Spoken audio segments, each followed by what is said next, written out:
Voilà, combien sont ceux ce matin qui sont prêts à écouter la parole de Dieu? Dieu parle. Dieu n'a jamais cessé pratiquement de parler. À part dans une période dans la Bible entre l'Ancien Testament et le Nouveau, pour Malachie et Matthieu, il y a eu 400 ans de silence. Mais Dieu a toujours voulu parler. Et il continue toujours à parler. Mais nous, sommes-nous prêts à écouter ce que Dieu veut nous dire? Dieu est bon. Et tout ce que Dieu dit est bon. Il n'y a pas de message dur. Parce que du bon ne sont pas le mauvais. Même ce qui paraît à nos oreilles un petit peu peut-être dur, mais en réalité c'est bon.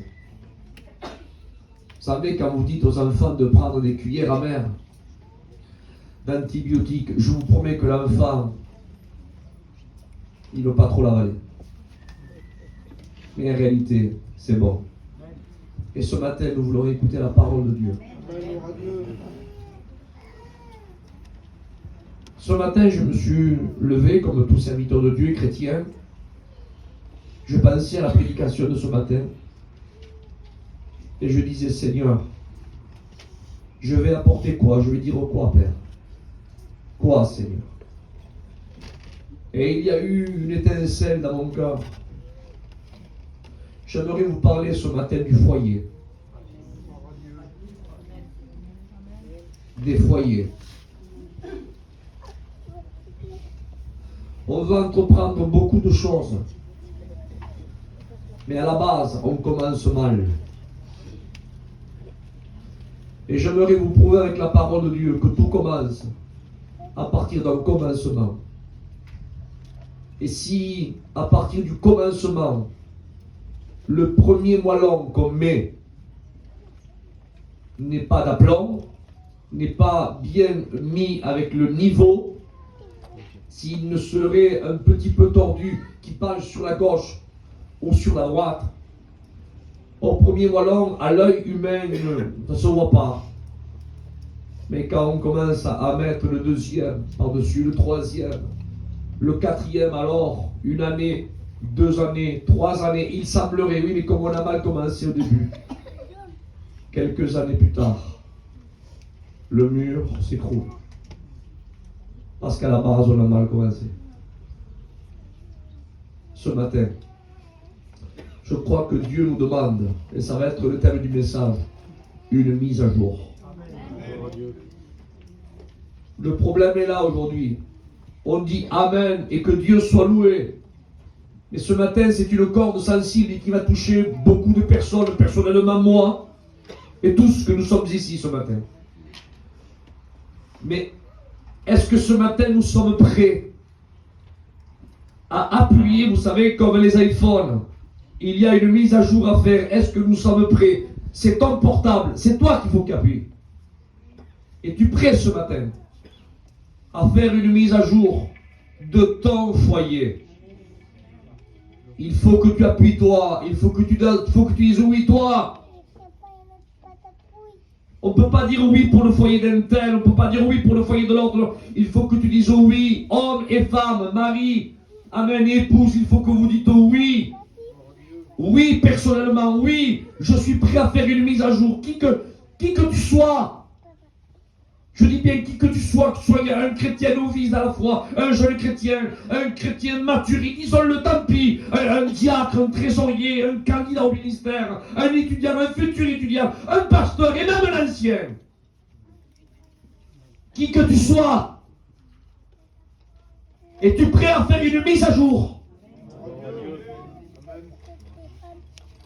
Alors pour cela, on ouvre la parole de Dieu. On va lire, alléluia, au commencement de la Bible, le livre de la Genèse,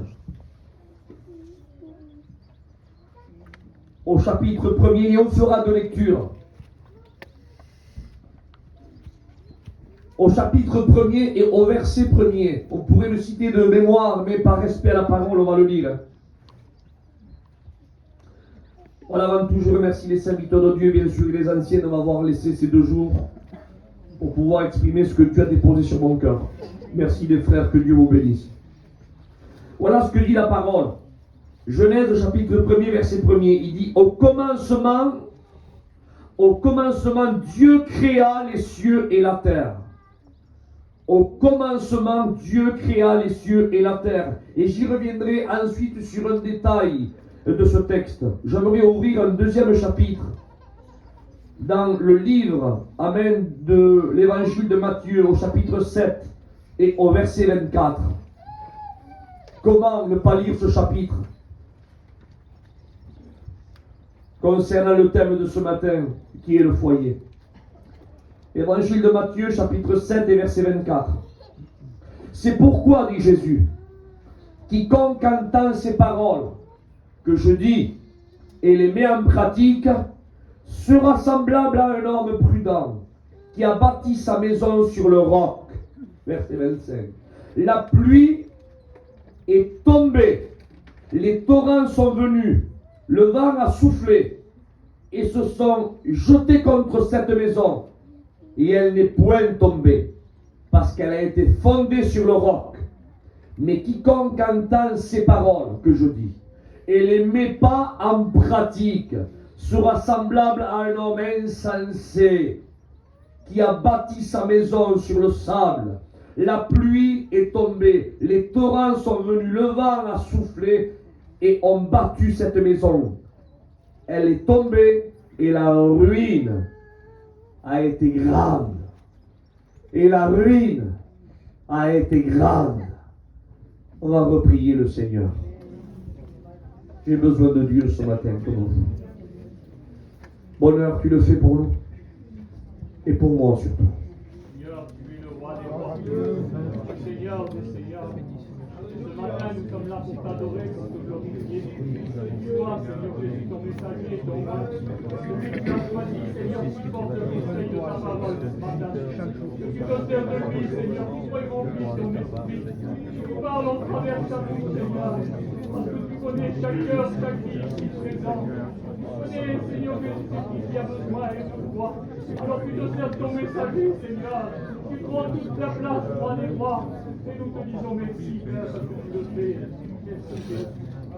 Amen. Béni soit Dieu. Béni soit Dieu. Amen. Christ n'est pas un politicien. Un politicien qui essaye d'éberner les électeurs pour attirer vers lui une masse de gens pour que ces gens votent pour lui à un seul fait de faire basculer la balance de son côté pour que eux aient le plein pouvoir. Alors ils promettent beaucoup de choses, ils disent que le positif, mais ils disent jamais le négatif. Il n'y a que des promesses positives, jamais le négatif. Christ, amen, n'est pas un politicien. Il t'a tout dit d'André. Il dit, l'homme qui a bâti sa maison sur le roc est un homme sage.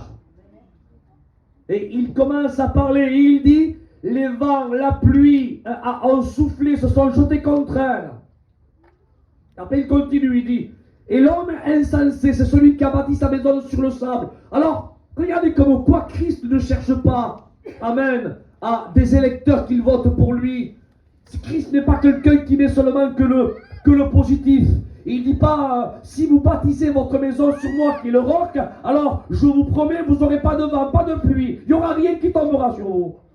La pluie et le vent est réservé, sont réservés seulement pour ceux qui ont bâti leur maison en dehors de moi, qui ont bâti leur maison en dehors du rocher qui est ma personne, qui est ma parole. Le vent, amen, et la pluie sont réservés pour ceux qui ont bâti leur maison sur le sable. Alors votez pour moi. Non, Christ n'a pas dit ça. Christ dit, même, amen, que vous votez sur moi en quelques mots, même que vous, amen, vous fiez sur moi. Même, amen, que vous fondez votre foyer sur moi, je tiens à vous dire, amen, une grande vérité. Il y aura des vents qui s'abattront sur vous. nous a prévenus que même que notre maison est bâtie, amen, soit bâtie sur la parole de Dieu, Christ, amen, nous prévient, il nous dit, il y aura des vents, il y aura des tempêtes, le vent soufflera fort, amen. Il nous dit ce qui arrivera, mais il nous dit aussi amen, que notre maison subsistera. Que Dieu soit loué, à lui soit la gloire. Alléluia. Et on ne peut pas dire que c'est pas vrai. On dit c'est vrai, Seigneur, parce que nous les chrétiens, les serviteurs de Dieu, disons-le, car la Bible déclare amen, que celui qui voudra vivre pieusement dans Jésus-Christ sera persécuté. Il y a des vents contraires, il y a des problèmes, il y a les aléas de la vie. Il ne peut pas dire amen, que nous on est épargnés, on n'est pas immunisés. Les chrétiens qui pleurent, des serviteurs de Dieu qui se lamentent devant les hôpitaux parce qu'ils ont un enfant qui est malade, ils sont déchirés par la séparation de leur chair. On ne peut pas dire amen, qu'il n'y a pas de vent contraire. Il y en a. La différence qu'il y a entre nous et ceux qui n'ont pas bâti leur maison sur le roc, c'est que nous, amen, on a un appui sur qui s'appuyer. Et on dit, je ne suis pas tout seul dans le combat. Ni malheur à ceux qui cherchent du secours, dit la Bible en Égypte. Ce sont des maisons qui ont bâti leur maison, amen, sur le sable. Et eux, amen, quand ils veulent s'appuyer, alors, amen, alors, sous le pied, il y a comme un sable mouvant. Ils s'enfoncent, ils n'ont pas un appui ferme. Tandis que nous, chrétiennes, serviteurs de Dieu, enfants de Dieu, malgré que le problème est là, que les vents contraires sont là, comme un Job qui a perdu ses 5 garçons, ses 3 filles, sa femme, elle s'est rébellée un petit peu, amen, par rapport à l'esprit de rébellion, par rapport à ce qu'elle a vu. Donc elle lui a dit, maudit Dieu et meurt. Mais Job, amen, avait, amen, un appui sur qui il pouvait s'appuyer. Et il a dit, tu parles comme une femme insensée. Il dit, l'Éternel a donné, l'Éternel a ôté. Que le nom de l'Éternel soit glorifié. Il avait un fondement solide. Que Dieu soit loué, à lui soit la gloire. Amen. Mais le texte dit, alléluia, qu'il faut, amen, qu'on bâtisse notre maison. Notre maison. Au commencement, amen, l'Éternel Dieu créa. Et dans le mot commencement, en hébreu, donc je ne suis pas ici pour faire un coup d'hébreu, rassurez-vous, je vous l'ai dit hier soir, je suis un rabbin comme vous. Mais j'aime bien me documenter, apprendre, parce qu'elle me dit de scruter l'écriture, de le sonder, d'aller plus loin, non pas pour grossir un volume, d'être des Nicodèmes, quoique un Nicodème converti, c'est du miel, mes frères et sœurs. Je le redis, un Nicodème, amen, qui n'est pas des nouveaux, non, mais un Nicodème converti, né de nouveau, c'est du miel. Alléluia, on le comprend, ça on le prend, on le met à la poche, d'accord, gloire à Dieu.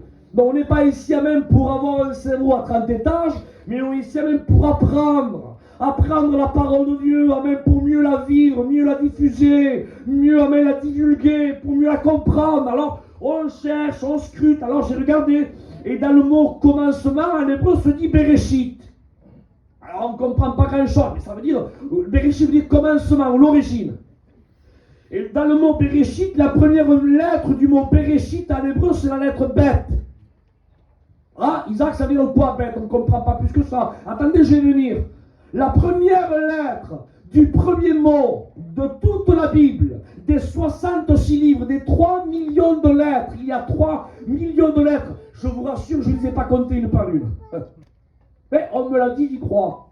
Nos enseignants nous l'ont appris à Gien et j'y crois. 3 millions de lettres. Et dans les 3 millions de lettres, dans le premier mot, et dans la première lettre des 3 millions de lettres de toute la Bible, c'est la lettre Bet, Bereshit. Et le mot Bet, amen, en hébreu, cette lettre, amen, elle signifie maison.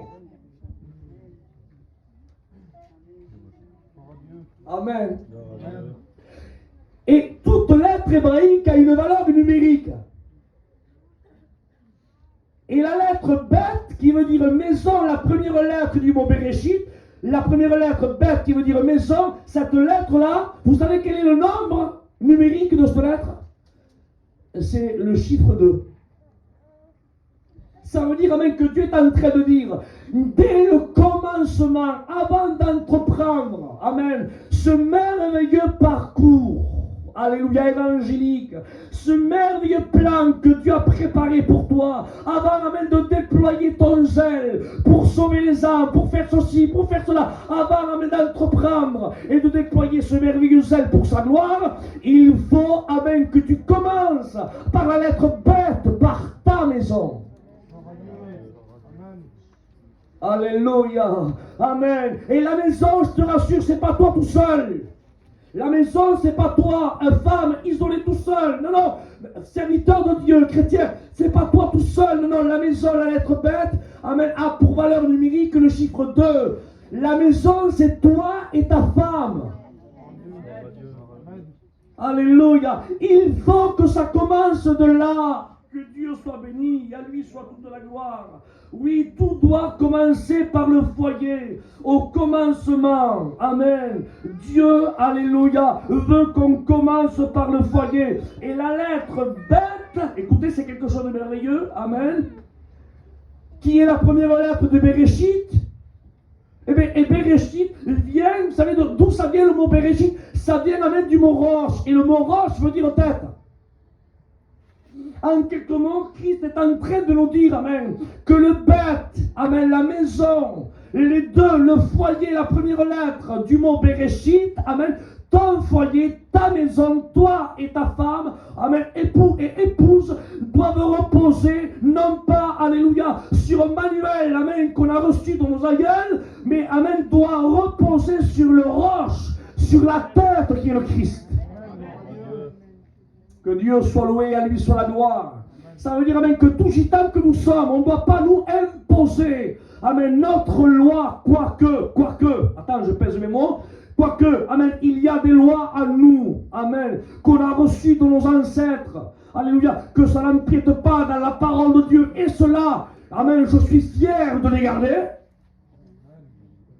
Je ne sais pas vous, mais moi, je suis fier de les garder.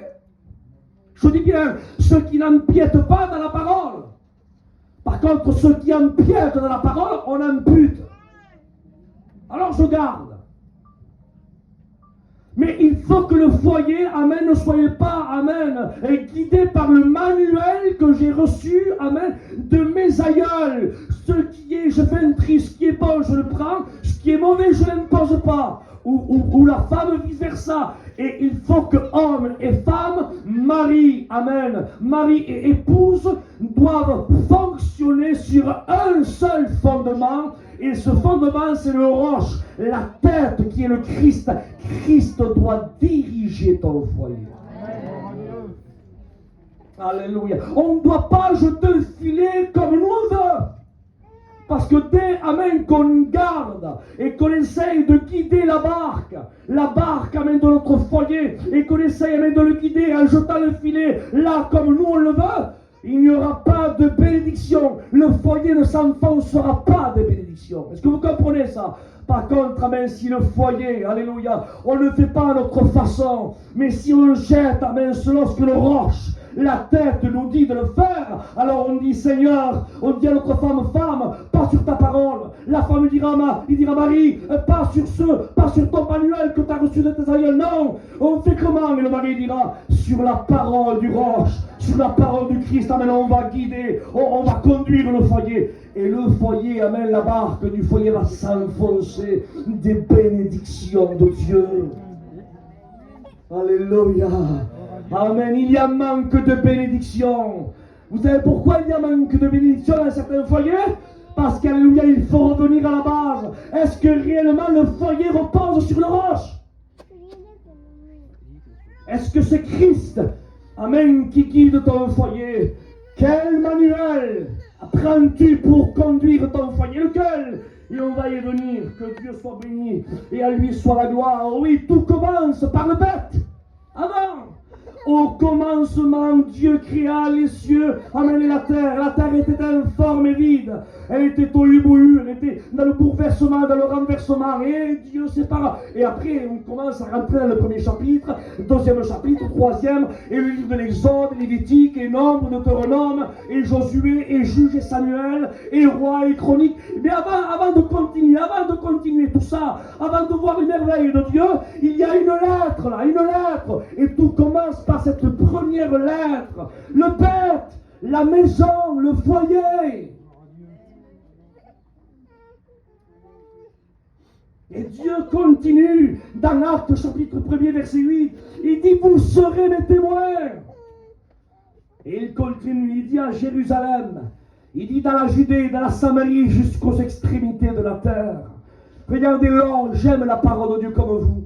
Et amen, la parole de Dieu est un puzzle. Vous savez, ça ne se contradit pas. Bien au contraire, frères et sœurs, ça se jumelle. C'est comme des pièces. Quand on lit l'Ancien et le Nouveau, c'est comme un puzzle qui est défait. Quand on commence à lire l'Ancien et le Nouveau, et quand avec un petit peu de jugement, on voit que ça s'emboîte. Je viens de vous lire là le premier chapitre, la première lettre, bête, maison, 2. Tout commence par le foyer et après s'enclenchent les chapitres de la Genèse et les livres. Et dans le Nouveau Testament, il est écrit ceci, chapitre 1er, verset 8, des actes des apôtres, ou disons plutôt des actes du Saint-Esprit. Je veux un amen après ça, s'il vous plaît. Non, vous n'êtes pas vous ne le croyez pas? Amen. Il aurait mieux voulu marquer non pas les actes des apôtres, mais les actes du Saint-Esprit.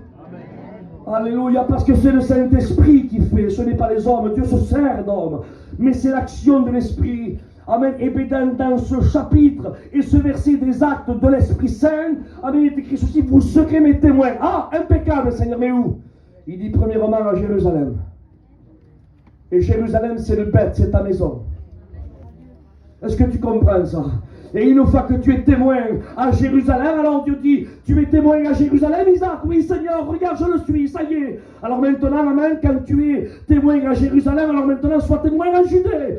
Et la Judée, amen, c'est ta famille et ceux qui t'entourent. Et une fois que tu es témoin dans la Judée à ceux qui te connaissent, à tes proches, amen, alors Dieu te dit, c'est bon, tu es témoin à ton foyer Jérusalem, tu es témoin en Judée, à ta famille, alors maintenant, sorte, va en Samarie. Et c'est un peu plus loin. La Samarie touche la Judée. Et la Samarie, c'est un petit peu, par exemple, maintenant, comme moi, par exemple, au milieu de vous ce matin. La Judée, c'est ma famille, à Villeneuve-sur-Lot. Mon foyer, c'est Jérusalem, c'est mon foyer. Et la Samarie, c'est là où je suis ce matin avec vous. C'est à côté, c'est pas très loin. Et une fois que je suis témoin, amen, à Jérusalem, mon foyer, la Judée, ma famille, alléluia, la Samarie, c'est-à-dire vous, un peu plus loin, alléluia, département voisin, alors Dieu me dit alors maintenant, Isaac, sois témoin, amen, dans tout le monde entier. Et ça, c'est l'équilibre de la parole. Parce qu'il y a une anomalie où il y a des personnes qui veulent être témoins, amen, dans le monde entier, mais ils ne sont pas témoins. Ils ne sont pas témoins, amen, à Jérusalem.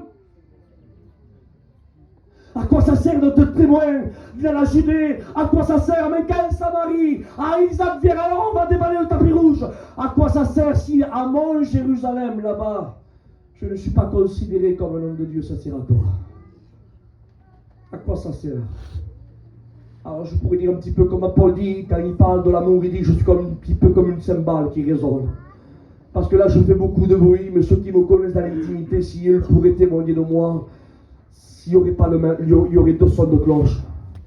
Mais Dieu parle, Christ parle, et il dit, alléluia, en quelques mots, si tu veux bien commencer. Alors il me parle à moi ce matin, oui Seigneur, je veux bien commencer. Alors Isaac, si tu veux bien commencer, il faut que ta maison à toi Isaac, oui Père, oui comment, parle-moi. Il faut qu'elle repose, non pas sur des préceptes humains, non pas sur des méthodes humaines. N'essayez pas même d'avoir un foyer béni avec des méthodes humaines. Sarah, c'est ce qu'elle a voulu. Avec Abraham. Abraham attendait la promesse de Dieu. Mais la promesse tardait. Oh! Si Abraham aurait été un homme sage, alors il aurait appris que la Bible dit, même qu'elle n'était pas écrite à ce moment-là, mais l'homme sage, amen, sûrement, amen, que Dieu lui aurait dit dans son cœur, amen, si la prophétie tarde, attends-la. C'est ça, faire confiance au Dieu véritable. Même que ça tarde, attends-la. Alléluia. Car elle s'accomplira certainement. Et là, il y a eu Sarah qui est rentrée en scène, femme d'Abraham. Et voyant que la bénédiction n'était pas au rendez-vous, donc elle a ouvert la bénédiction du plan B, la méthode humaine. Abraham, tu es âgé, moi aussi. Oh Dieu qui nous bénirait, mais écoute bien, mais sûrement que c'est pas par rapport à moi, je suis trop âgé.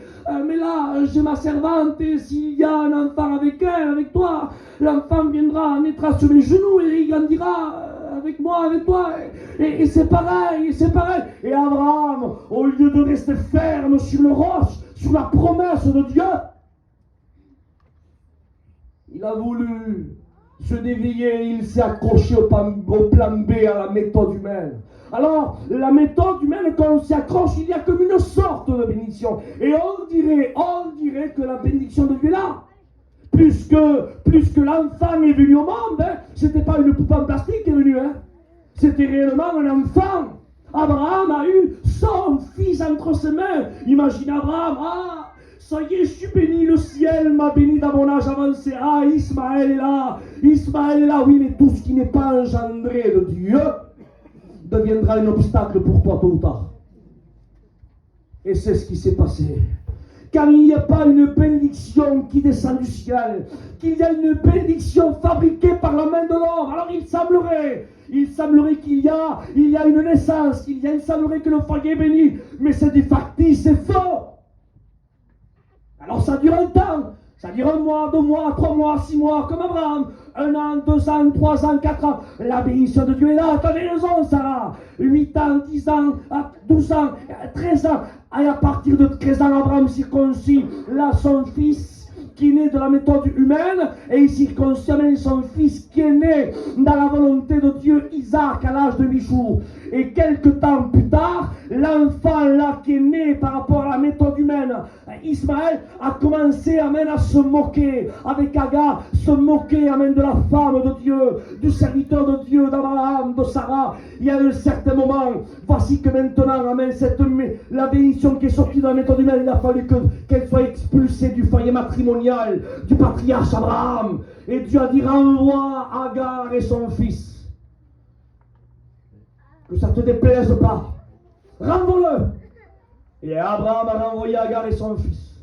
Il a été selon ce que dit la parole de Dieu comme un âne sauvage.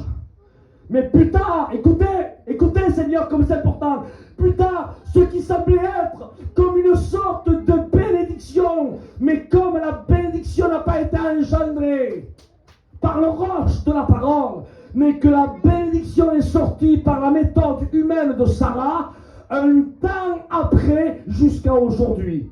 Michel, jusqu'à aujourd'hui. Toute la descendance de Ismaël a fait la guerre à Isaac.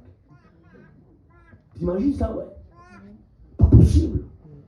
Cet enfant-là qui est né de la méthode humaine, parce que j'écoutais Sarah, il a fait la guerre à mon fils Isaac quand ils étaient adultes.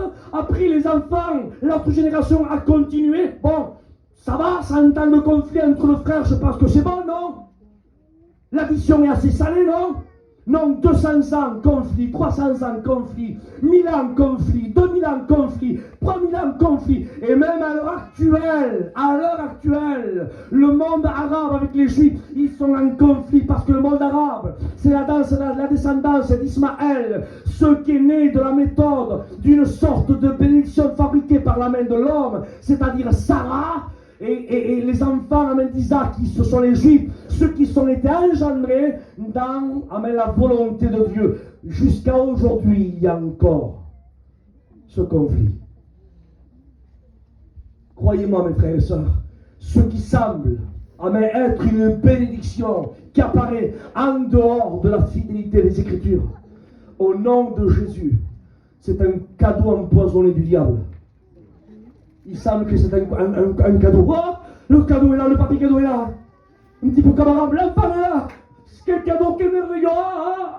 Oui, mais quand tu l'ouvriras tôt ou tard, il va t'empoisonner non seulement à toi, mais il y aura des conséquences. Alors, au nom du Seigneur, que Dieu soit loué. Alors, il faut, amen, non pas qu'on fabrique une sorte de bénédiction. Ne la fabriquons pas. Il faut qu'elle descende de la parole, il faut qu'elle descende du ciel. Comme certaines bénédictions que certains on essaye de fabriquer dans la réunion. Allez, levez-vous, faites un tour sur vous-même, montez sur la chaise de 20 pieds.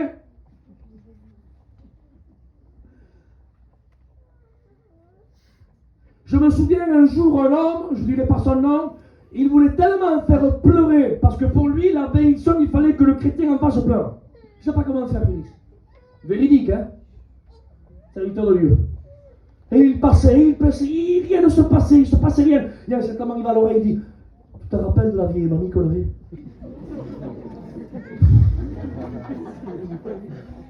Alors l'autre parle, dit, un sanglot.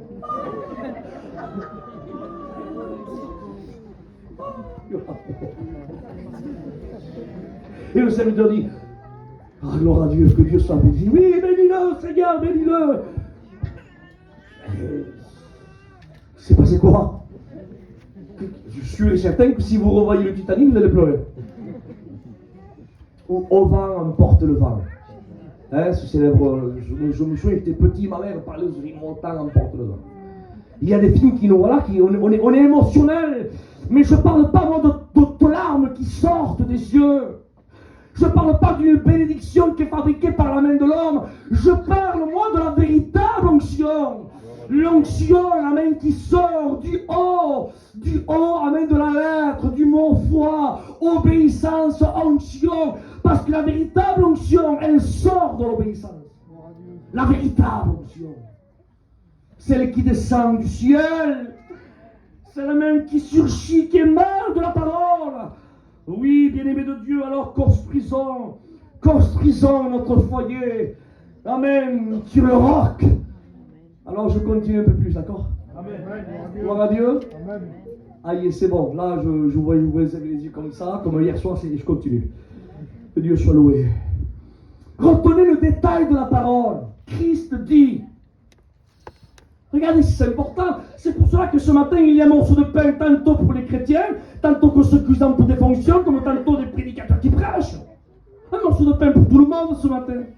Merci Seigneur de nous donner un morceau de pain pour tout le monde, mon Jésus. Merci Seigneur. Et la parole de Dieu déclare, j'ai lu la lecture, il dit, il est semblable à un homme qui a bâti, répétez-le s'il vous plaît, quoi? Qu'est-ce qu'il a bâti? Quoi? Sa maison. Il n'est pas écrit, pop, c'est pas écrit, ah, il sera semblable à un homme qui a bâti son ministère. Un homme qui a bâti avec sa fonction. Un homme qui a bâti là, ses dons spirituels. Là, c'est pas écrit comme ça. Il dit sa maison. Parce que je suis obligé de le dire, frère et soeur, selon ce que la Bible m'enseigne, la première lettre du mot Bereshit, la première lettre bête, maison, deux, tout commence de là. Amen. Dieu parle, il dit, il sera semblable à un homme qui a bâti sa maison. Parce que s'il n'y a pas, amen, une maison qui est bien fondée, il ne peut pas avoir un bon ministère qui va tenir. Il ne peut pas avoir des bonnes fonctions qui dureront. Est-ce que vous comprenez ça? Tout découle. Amen. Il faut que la maison soit bâtie avant sur le roc. Béni soit Dieu, à lui soit la gloire. Que son nom soit béni, que son nom soit glorifié. Alléluia, alléluia. Oui, un homme. Amen, qui a entrepris, amen, de bâtir, amen, non pas son entreprise, j'ai marqué ceci, non pas son ministère ni sa fonction, non, mais sa maison, bâtir sa maison. Alors certains diront, Isaac, j'ai compris, ça y est, tu peux conclure, mais attends un peu plus, je vais te donner les matériaux pour construire. Tu veux les entendre? Parce que quand on construit une maison, il faut des matériaux. On ne peut pas construire comme nous on veut. Des personnes, vous n'avez pas vu le conte des trois petits cochons? Ah, alors ils ont des maisons. Alors un en paille, l'autre avec de la terre, l'autre avec des planches. Mais bon, il y a des personnes comme ça, des personnes qui prennent, alors ils sont en train, là ça y est comme ça, et je bâtis et je prends le matériau. Écoute, amen, si tu veux, amen, construire une maison ici-bas, je te le promets, c'est vrai, hein, parce que je te dis, tu le sais, ne va pas à Marie-Blanchère prendre des matériaux. Cette célèbre boulangerie. Va pas acheter du pain, quelques croissants et quelques viennoiseries pour faire des fondements et faire des murs. Ça colle pas. Ça s'emporte pas. Si tu veux construire une maison, donc il faudra que tu ailles à pas 50 fournisseurs, ou soit il y a point P ou chausson. Il faut que tu ailles à l'intérieur. Et il faut même, non pas après que tu bâtisses comme toi tu veux, parce que tu as décidé comme ça. Il faut que tu fasses selon, amen, ce que le constructeur et l'architecte t'a demandé de faire. Et tu vas à l'intérieur et tu dis, voilà, il me faut ça, ça et ça. Mais ta maison pour la construire. Alléluia. Il y a un sage architecte qui s'appelle Dieu. C'est écrit dans la parole ce que je vous dis là. Amen. C'est un sage architecte. Et il te dit, le sage architecte, avant de construire les murs, avant de tout faire, alléluia, il faut même que tu te convertisses. Il faut que tu naisses de nouveau. Commençons par le début. Vous permettez, non? Parce que les personnes qui veulent construire leur foyer, mais ils ne sont même pas nés de nouveau, Michel. Il y a un problème, non? Alors ça ne tient pas. Hein. Pourtant, je fais ce que la Bible dit, les textes sont là, oui, mais tu n'es pas né de nouveau. Comment tu veux tenir? Ça ne va pas tenir. Comment veux-tu habiller un enfant qui n'est pas né? Et j'ai été baptisé, oui, mais tu habilles un enfant qui n'est pas né. Avant de passer par le Jourdain, il fallait passer par Bethléem. Bethléem est avant le Jourdain. Alors le processus c'est ça, naître de nouveau. Et une fois qu'on a fait notre expérience individuelle, hommes et femmes, parce que la nouvelle naissance ne se communique pas. Parce que je vous promets, sinon, on courirait derrière vous, mais comment? On bloquerait l'entrée là-bas. Allez-y les serviteurs, allez-y. On ferait comme ça pour essayer de vous communiquer la nouvelle naissance. Mais c'est pas comme ça. C'est une expérience personnelle entre toi et Dieu. Alléluia. Et c'est quoi même pour être de nouveau? Comment il faut faire, Isa? Il faut, alléluia. Ah, je reviens au début là, hein? Je reviens à l'origine. Hein? Il faut même que tu acceptes la parole. Mais seulement l'accepter, mais il faut que tu te repentes. Te repentir de tes péchés. Il faut que tu comprennes que tes péchés mettaient une séparation entre toi et Dieu. Demandez pardon, Seigneur, pardon. Les personnes qui pleurent sur Jésus. Jésus, t'as souffert à cause de moi, Seigneur. T'as souffert. Il y avait des femmes comme ça qui pleuraient. Et Jésus leur dit, mais ne pleurez pas sur moi. Pourquoi vous pleurez sur moi? Pour quelle raison? Au contraire, moi je regarde et je suis en train d'extraire l'antidote pour vous purifier. Pleurez pas sur moi. Pleurez plutôt sur vous et sur vos enfants. Au lieu de pleurer sur le Christ crucifié. Oh, béni soit Dieu, ça nous touche. C'est vrai que ça nous touche, parce que j'ai pas dit. Mais alléluia, il y a une vraie repentance. On ne pleure pas sur Jésus, on pleure même sur nous-mêmes, sur notre péché. On dit, Seigneur, notre péché nous met en rébellion, nous met une séparation. Notre péché t'a fait souffrir, notre péché. Pardon, pour mon péché. Alors quand il y a un fruit digne de repentance, alors il y a une nouvelle naissance. Alors quand il y a une nouvelle naissance, mari et femme, alors après à ce moment-là, les deux, ça y est, tu es de nouveau, toi aussi. Allez, maintenant, comment on fait? Quel manuel on prend? On prend le manuel du roche, de la parole, alors tous les deux. On ne fait pas selon ce que tu veux, ni selon ce qui vient d'elle. On fait, mais qu'est-ce qu'il dit la Bible? Eh bien, la Bible dit ceci. Eh bien, on fait ce que dit. On fait ce que dit la parole de Dieu. Et ils commencent tous les deux, amen, à construire, alléluia, avec les matériaux, non pas chaussons, mais ils ouvrent, amen, le magasin de la Bible. Et à l'intérieur, amen, il y a tout le ciment qu'il faut. Amen. Tous les parpaings spirituels à mettre. Alléluia. Amen. Et une fois que tu es de nouveau et ton frère dit, mais il y a un contraire. Je ne peux pas faire tout seul, je peux pas. Même que je sois mon foyer, oui, mais attention, lis à l'intérieur du magasin, il y a des matériaux là qu'il faut que tu prennes dans ta maison. Et même que tous les deux vous tenez bon, mais vous avez besoin encore plus de moellons et de matériaux avant. Et je lis, alléluia, et dans l'intérieur du magasin de la Bible, amen, il y a des matériaux et on achète ensemble qui a été déjà payé par le Christ. On rentre et c'est offert. Et on prend le psaume 133, qu'il est bon, qu'il est doux, pour des frères de demeurance. Alors toi et ton foyer, voyant même une tempête qui est redoutable, qui est en train de heurter la barque de ton foyer, alors ce psaume-là, il te dit, je mets le toi, mets-toi avec tes frères, mets-toi avec ta soeur, ne t'isole pas. Il y a ensemble, mais il y a les matériaux qu'il faut pour tenir fer. Alléluia, devant les ruses, devant les traits enflammés du malin, et que l'éternel Dieu soit loué. Et à lui soit la gloire. Je peux continuer un peu plus? Amen. Alléluia. Même non, je continue pareil. À lui soit la gloire. Le manuel, oui, amen. Quel manuel on prend?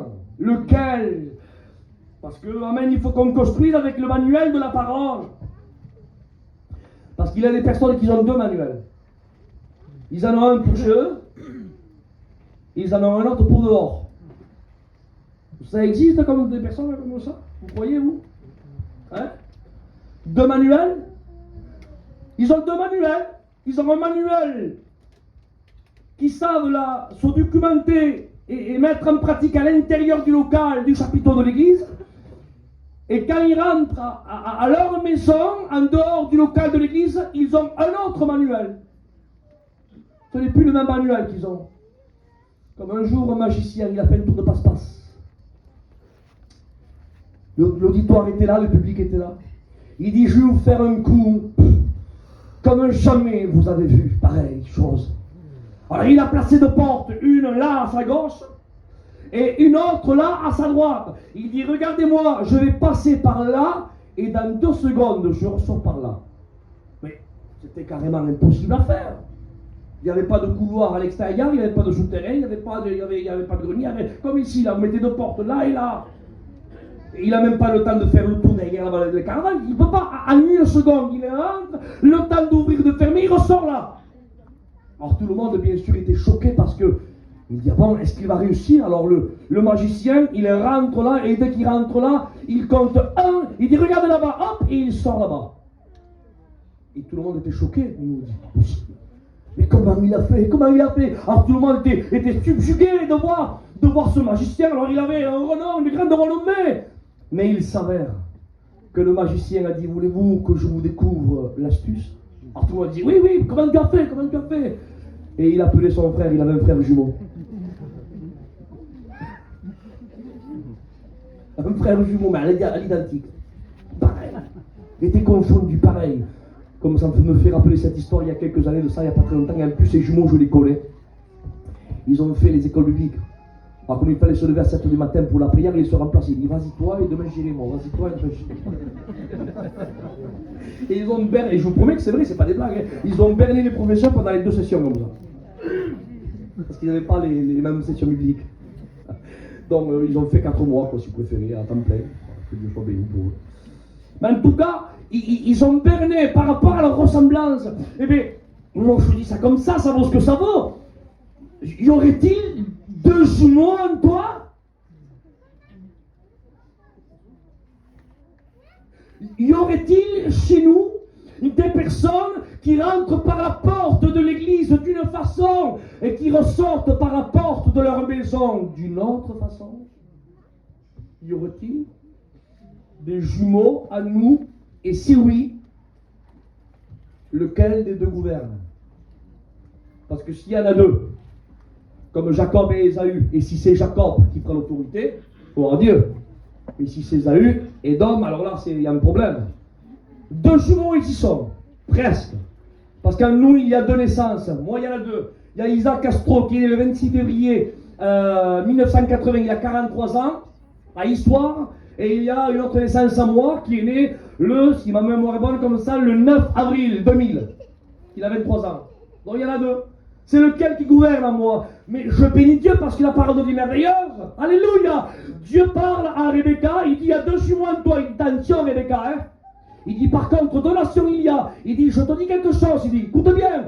Il dit, l'aîné sera assujetti au plus jeune. Dans le but.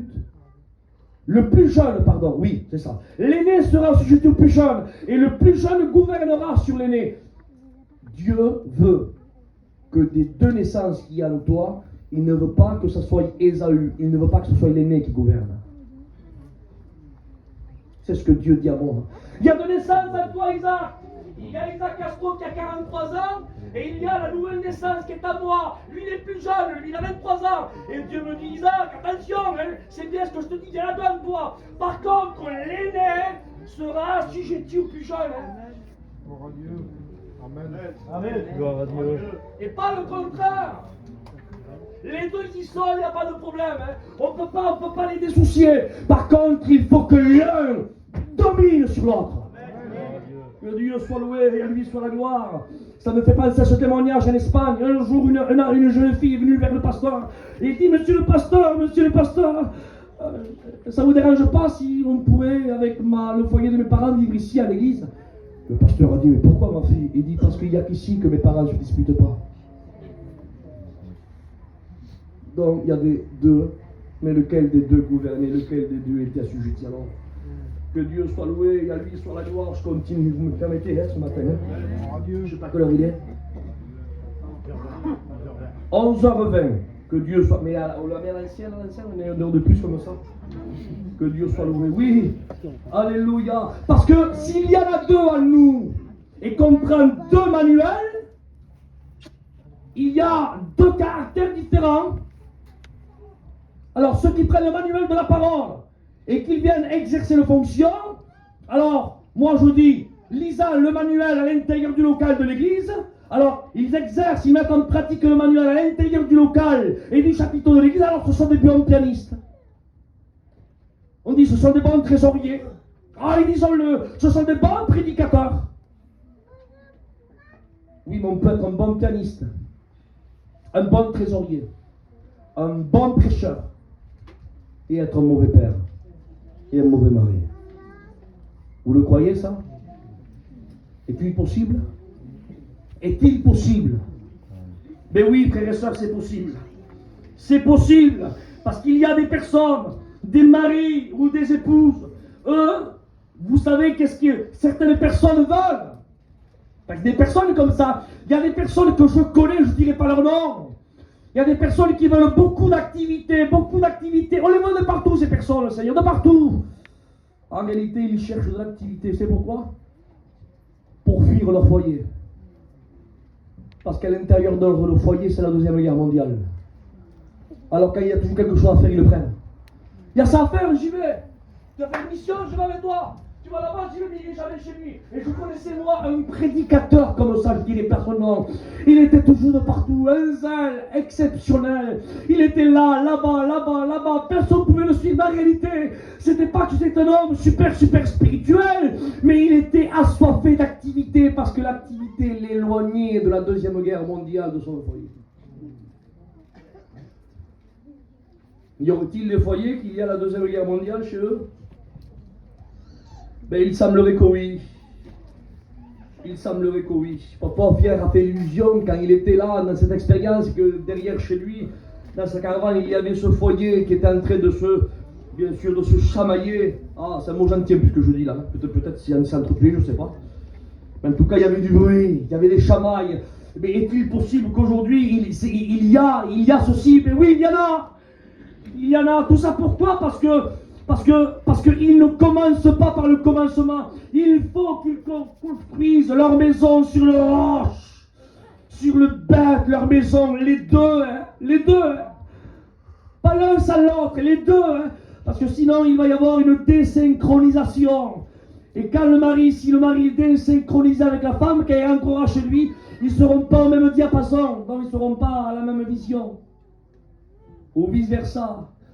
Mais quand les deux marchent, comme une paire de chaussures qui s'usent en même temps, c'est ça un foyer, c'est comme une paire de souliers, doivent marcher en même temps, et les deux s'usent en même temps. Écoutez ce que je dis. Et quand on les met en même temps, et quand on les jette, Ça veut dire même que c'est une synchronisation parfaite.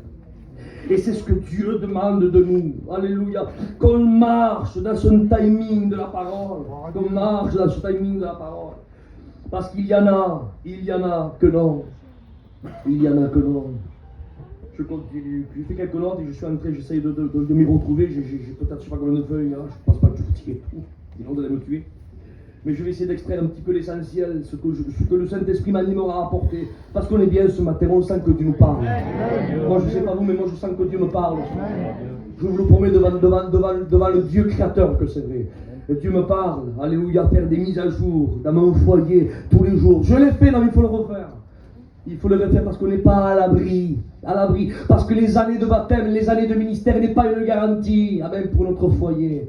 Amen, la garantie de notre foyer, mais c'est qu'on construise, qu'on continue à construire et se reposer toujours sur le roc, sur la tête qui est la parole, le chef de l'église qui est le Christ. Que Dieu soit loué. Alors on veut que le foyer fonctionne, je continue. Que le foyer fonctionne, il a marché au timing de la parole, tous les deux, hommes et femmes. On a comme fondement le roche, la parole. Alors on prend le manuel, tous les deux, hein. Tous les deux, on continue. Et à court de route, à court de chemin, il faut qu'aucun des deux sorte le manuel de sa poche, le manuel que sa mère lui a donné. Je m'explique. ce manuel, vous savez, que la belle-mère donne à la femme. Tu sais, ma fille, attention, quand ton mari fera ça, te laisse pas faire, il faut ça. Alors ils ont ce manuel, mais ils l'ont à la poche. Et au moment voulu, hop, ils le sortent. Ou vice-versa du mari. Quand ils voient, c'est pas comme ça, parce que moi, mon père et mon grand-père, mon arrière-grand-père et c'était comme ça, parce que c'est moi. Et je vous promets ce matin, devant Dieu, que c'est vrai. Ce n'est pas le machiste espagnol qui vous parle, c'est un serviteur de Dieu qui est en train de divulguer la parole. Ni plus ni moins. Écoutez, les deux livres qui parlent le plus d'amour dans toute la Bible concernant le foyer. Un, c'est le livre de la Genèse. Deux, c'est le livre des Cantiques et des Cantiques. Et ce qui est merveilleux dans ces deux livres, c'est que les beaux-parents n'apparaissent pas.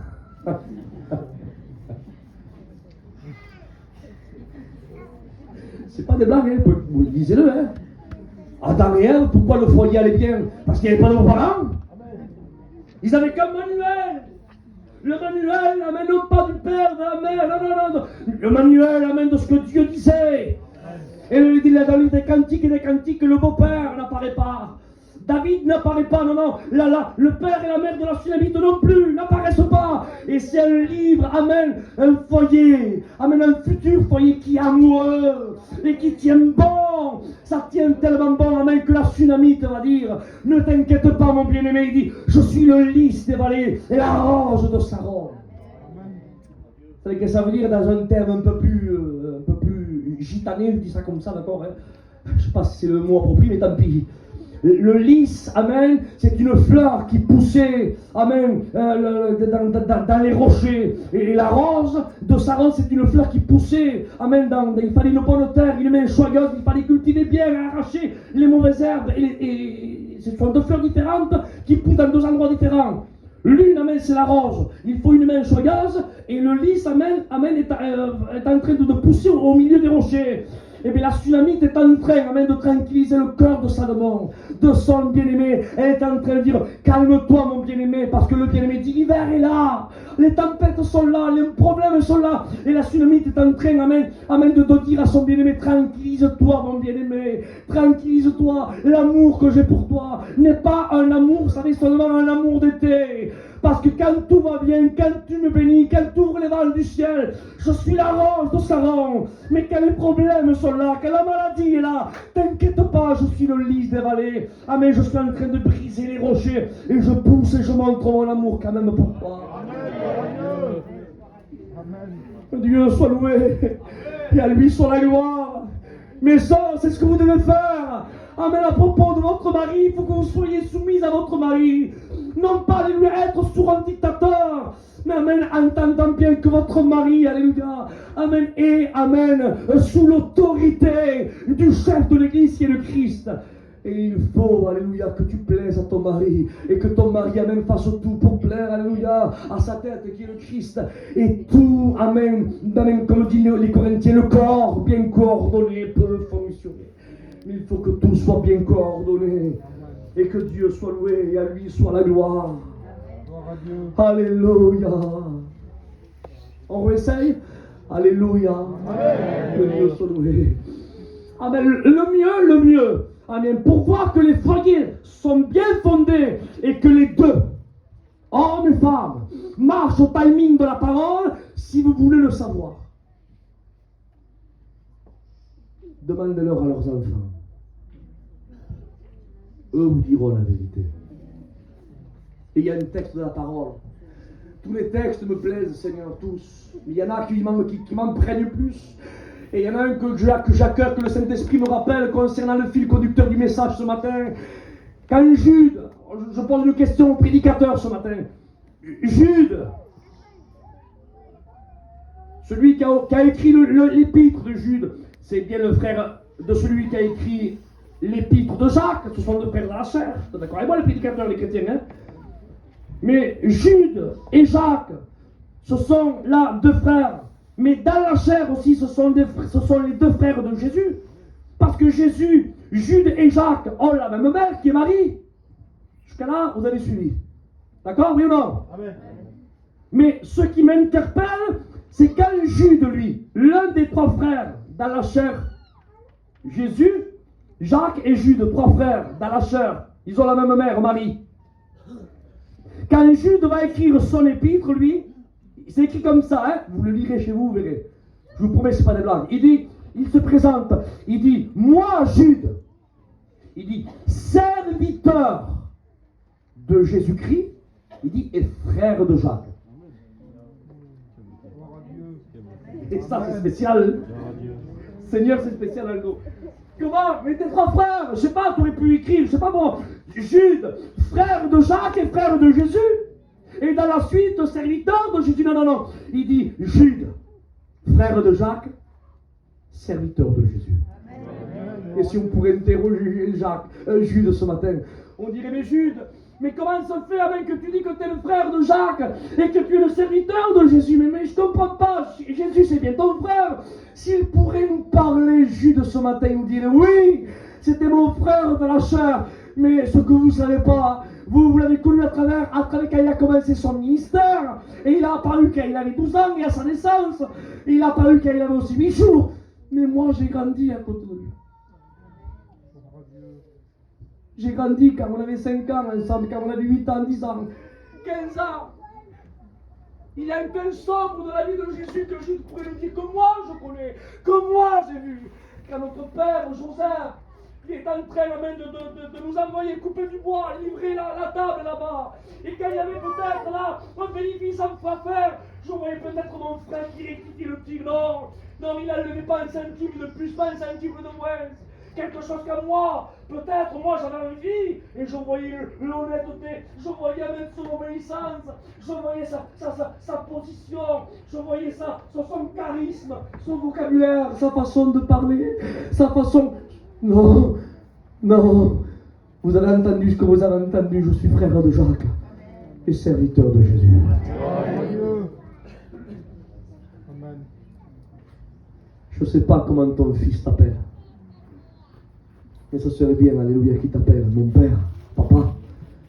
Mais quand il a un besoin spirituel, ça serait bien qu'il aille appeler l'homme de Dieu. Et là, il y a la dit. Alors pourquoi quand ton fils a un besoin, toi qui es l'homme de Dieu, pourquoi il va demander ailleurs?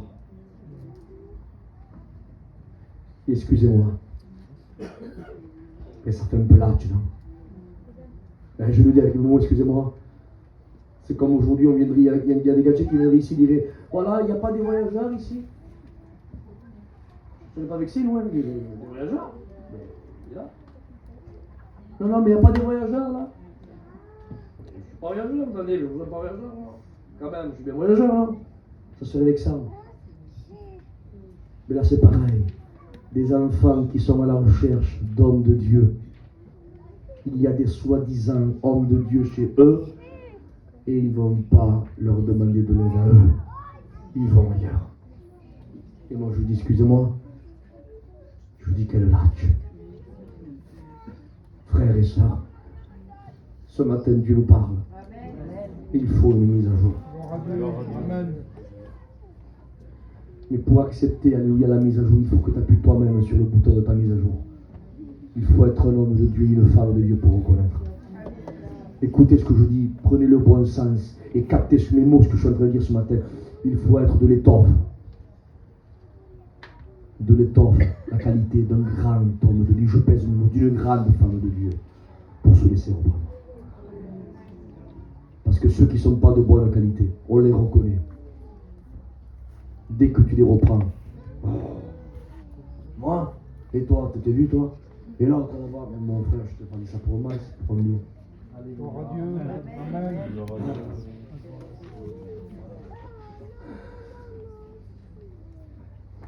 Tu as démontré la qualité que tu es. Tu es, si on pouvait te retourner, les chrétiennes qui agissent comme ça quand on les reprend. Si on pouvait le retourner, ça vous fait rire les tapis. Si on pouvait le retourner. Et leur enlever l'étiquette là, tu sais. On verrait Made in China. Fabrication à l'usine. Main d'œuvre pas chère. Baptisé très vite fait. lever la main, baptiser, aller à l'estrade et presque à l'école publique. Made in China.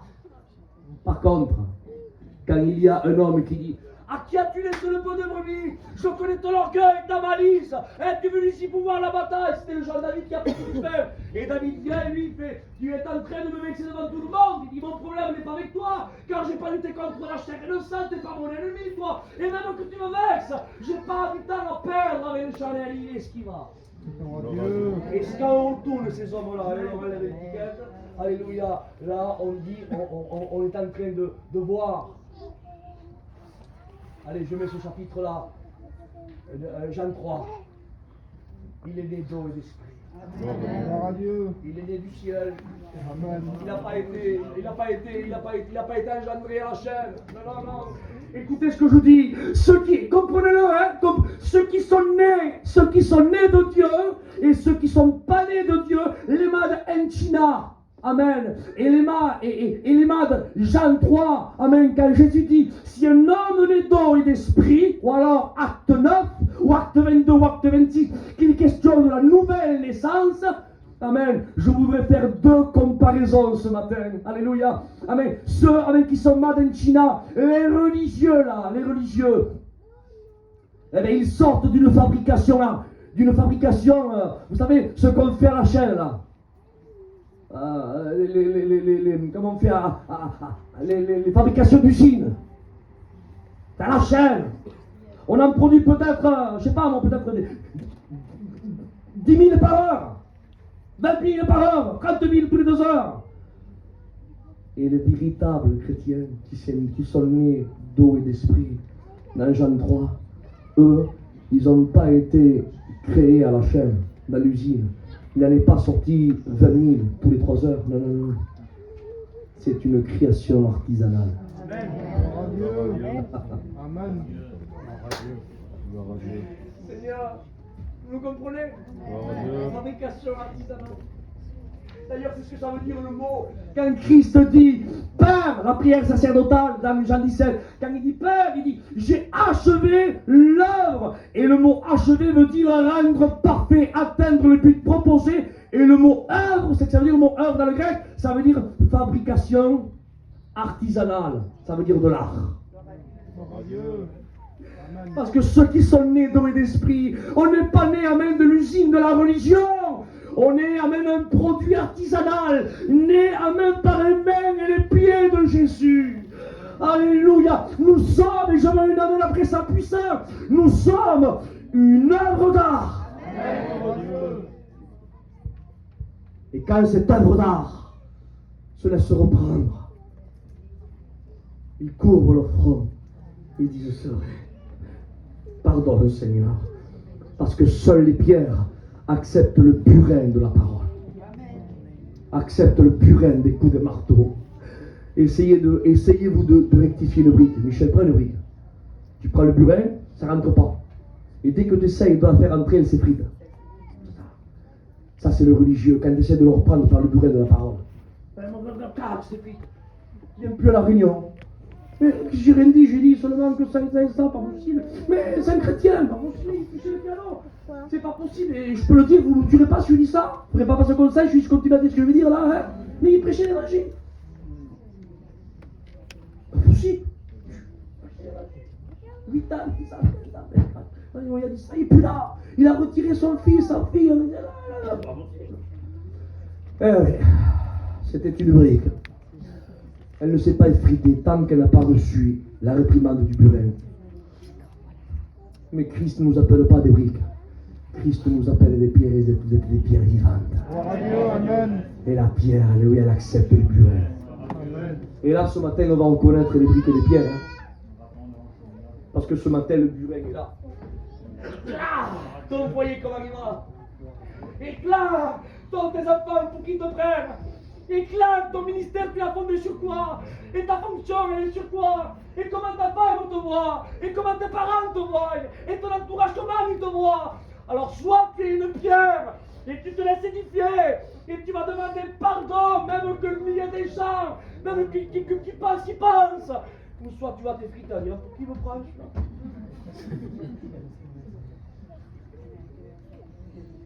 Je ne veux pas me lever, non? Che va a fare sta mañana? Toi, t'as compris, hein? Parce que tu as sa force d'être un espagnol. Il est plus espagnol que moi, Félix. D'ailleurs, il ressemble plus d'ailleurs que moi, espagnol. Hein? Je ressemble le suédois, moi. Ce matin, frères et sœurs, si on pourrait poser la question. Allez, j'arrête avec ça. Parce que si vous me laissez, je vous tiens jusqu'à 3 heures. Hein? Amen. Gloire à Dieu. Quand on parle de Dieu, on est bien. Hein? Amen. Je le dis devant Dieu que c'est vrai. Hein? Les personnes qui disent moi je ne veux pas trop prêcher, moi je ne veux pas trop. Je ne comprends pas ces personnes. Je vous promets, je ne comprends pas, mais je prêche tous les jours s'il faut. Amen. Pas sur le chapiteau, hein, mais parler de Dieu à 2 personnes, 3 personnes, 4 personnes. Comme disait Payan, j'en parle le jour, j'en rêve la nuit. On est amoureux du Christ. Amen. Alléluia. Et quand il y a l'abondance du cœur, c'est de la bouche qui parle de ce qu'il y a à l'intérieur. Et si dans le cœur il y a de la vente, alors tu parleras du matin et du soir, il y a de la vente. Si dans le cœur il y a même du travail, du matin au soir, tu parleras du travail. Si dans le cœur il y a même des voitures, mais l'astiqué, tu parleras du matin au soir, l'astiqué du véhicule. Mais si ton cœur est rempli de Dieu, Amen. Gloire à Dieu. tu parleras de Dieu. Est-ce que tu comprends ça? Que Dieu soit droit. Alors on va interroger le dernier foyer, après on prie le Seigneur. On va interroger Isaac, pas moi, hein, le Isaac de la Bible. Isaac. Alors, on va imaginer un petit peu. Parce qu'Isaac n'a pas 3 ans, parce que quand on lit la parole de Dieu, papa, il semblerait que Isaac a 5 ans. Alors imagine, nous, un enfant de 3 ans, comme ça, un nourrisson. Mais c'est faux. C'est pas biblique. Isaac portait la charge du bois.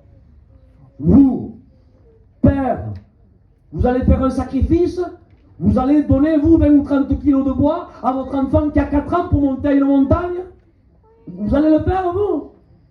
Franchement, personne ne le ferait.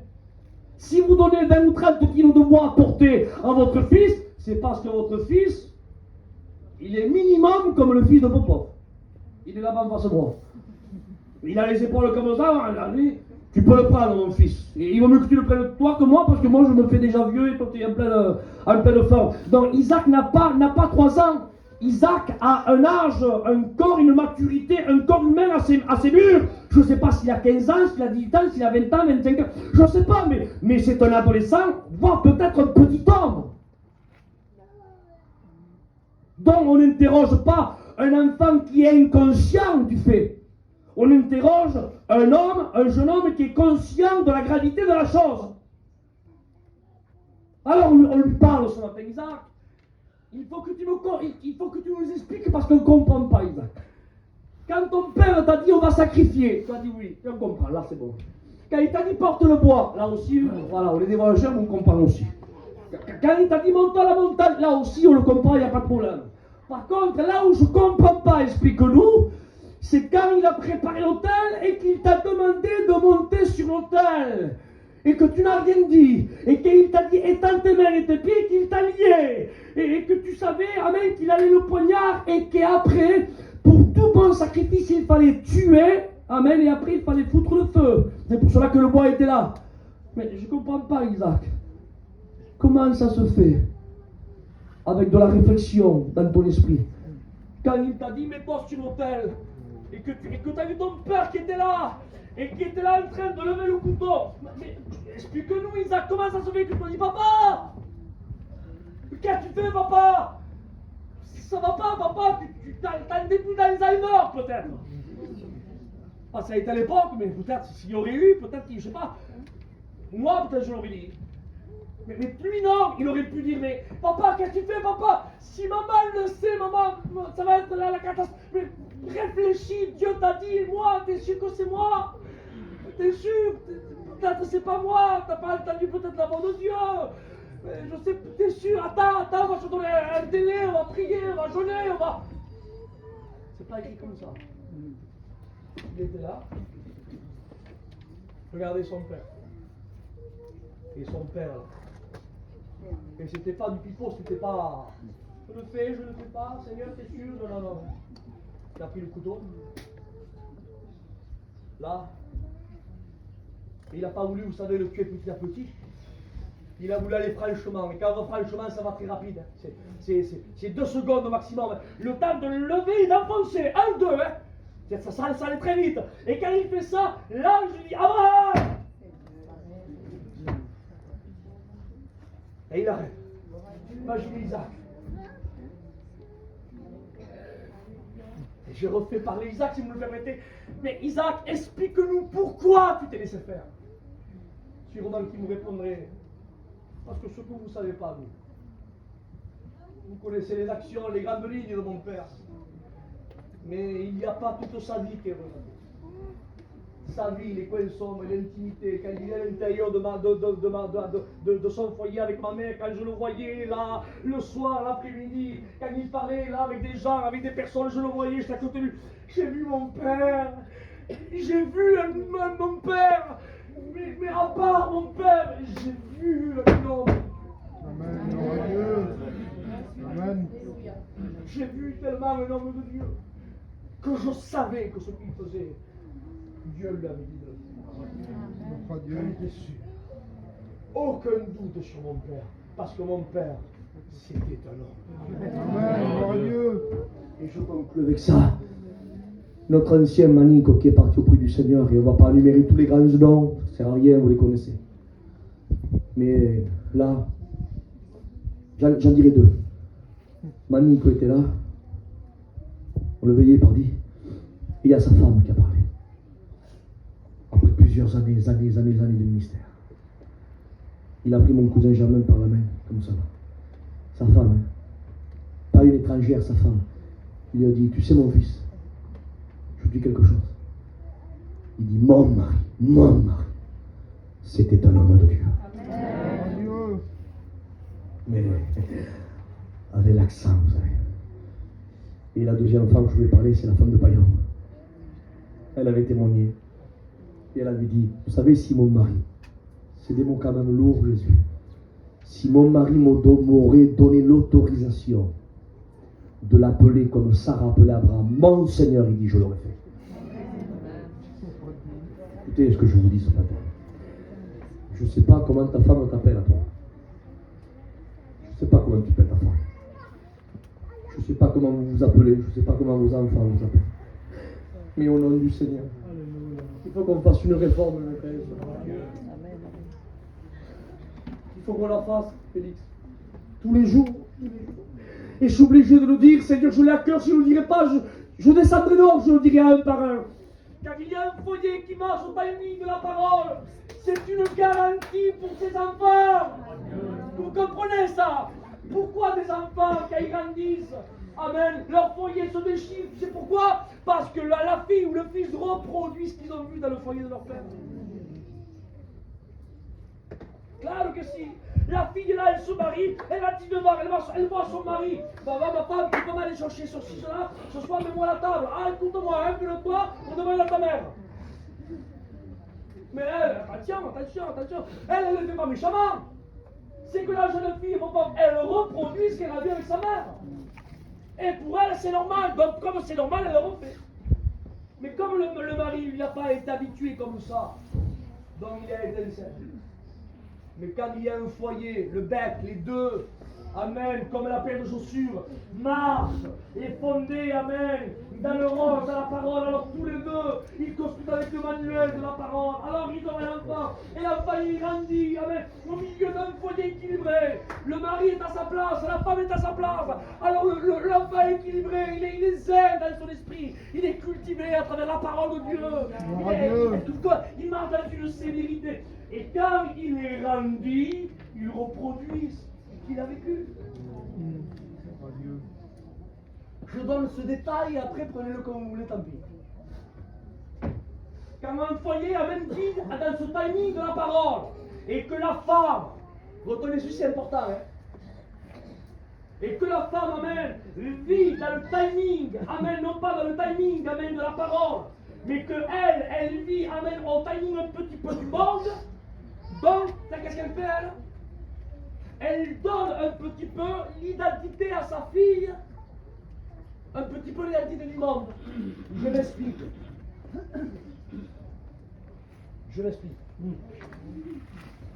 qu'il faut que vous preniez le fil, là c'est très important.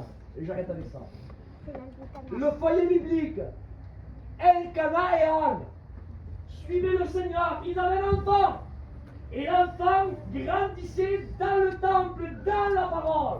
Un foyer équilibré. Et la mère, comme elle était 100% dans la parole, tous les ans, elle apportait une tunique à son fils Samuel. Et son fils qui avait 5 ans, je l'imaginais, son fils qui avait 5 ans, il était là avec sa tunique. Et il dit, je ressemble à Élie. Je ressemble à un prophète. Et l'autre année, c'est mon fils là, regarde, comment te va mon fils? Regarde mon fils. Mon fils, tu ressembles à Moïse, tu ressembles à Abraham, tu ressembles à un prophète.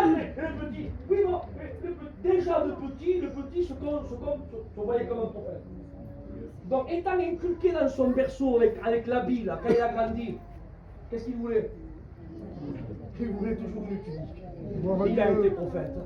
Mais il y a des enfants aujourd'hui dans certains foyers. Ma fille, quelle est belle! Tu ressembles à Shakira. Prenez la bata. Mais lui, la tête comment? Voyons, comme ça, comment elle sait? Mais la petite se croit tellement qu'après elle a grandi, elle croit qu'elle est Shakira. Et les musiques mondaines, et Shakira, si Dieu vient, elle va l'enfer. Je ne veux pas la juger, mais à travers ce qu'elle fait. Et ta fille, si Dieu vient, elle va l'enfer. Ou alors ton fils, voyons, comme parle comme il sait, que voyons ton fils, comme tu dis, ah, mon Seigneur, on dirait Mbappé du PSG. Ah, c'est le même. Regarde le petit là, les photos, le snap. Il s'y croit, lui. Et plus tard, le petit, lui, il ne veut pas autre chose, même que ressembler à Mbappé. Quelle illusion tu leur inculques à tes enfants.